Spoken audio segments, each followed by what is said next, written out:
Salut, je suis Marc et je suis ici avec des amis ce week-end pour vous montrer comment bien utiliser, entretenir et maintenir votre câble cinétique de récupération.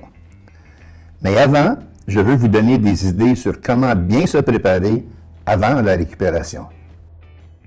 Alors, pourquoi utiliser un câble cinétique de récupération? C'est pour le matériau et l'énergie et le dégagement. Un câble de nylon cinétique est très fort. Le nylon peut s'étirer jusqu'à 30% de sa longueur sur une charge. Il y a donc moins de choc sur le châssis du véhicule durant sa récupération. Donc, ça facilite l'opération. C'est comme une bande élastique.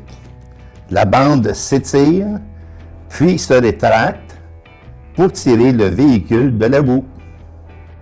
OK, après avoir parlé de tout ça, parlons maintenant du diamètre du câble. Ça dépendra du poids brut du camion et pour avoir cette information, il faut voir le manuel du propriétaire ou regarder à l'intérieur de la porte du camion. Donc, en général, vous aurez besoin d'un câble de récupération calibré à 2 ou 3 fois le poids brut du véhicule.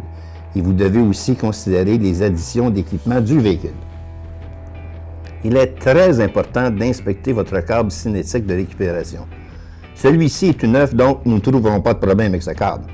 Cependant, s'il est usé, voir s'il y a des nœuds, des coupures, des colorations, des bosses ou des méplats, et si vous en trouvez, vous devez jeter le câble immédiatement. Donc, nous avons inspecté le câble et maintenant nous devons l'attacher à votre véhicule. Et pour ce faire, vous avez besoin d'une manille bien calibrée et d'un point d'ancrage sécuritaire sur le châssis.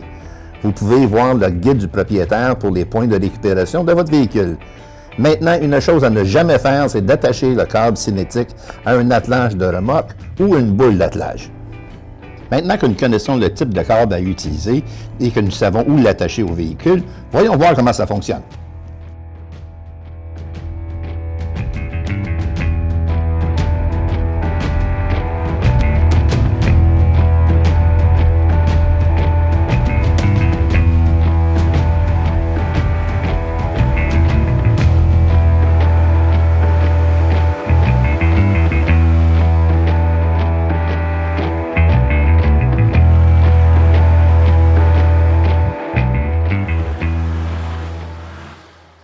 Alors, il semble que nous sommes bien coincés. Il est important d'attacher le câble du véhicule coincé en premier.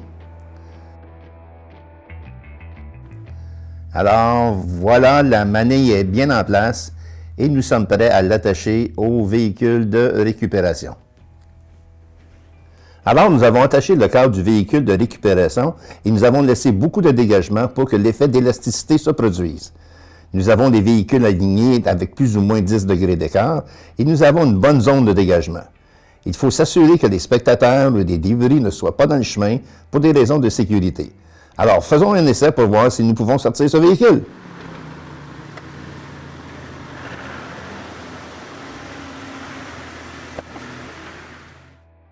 Revoyons encore le tout au ralenti. Voyez comment le câble de récupération s'étire puis se contracte.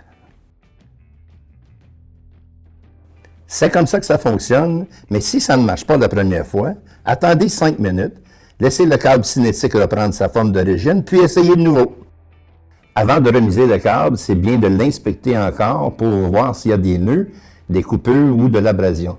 Rincez-le dans l'eau, laissez sécher et le remisez jusqu'à la prochaine fois.